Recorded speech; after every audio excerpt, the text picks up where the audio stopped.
ক্ষমা, তোমার তুলে তোমার কাছে চাই যে ক্ষমা। ও হো হো হো,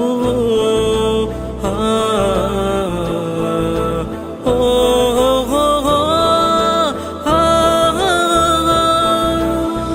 যতনে তোমাকে ডেকে মনি লুকিয়ে তোমার পথে চলতে চাই পাপের পথ পেরিয়ে।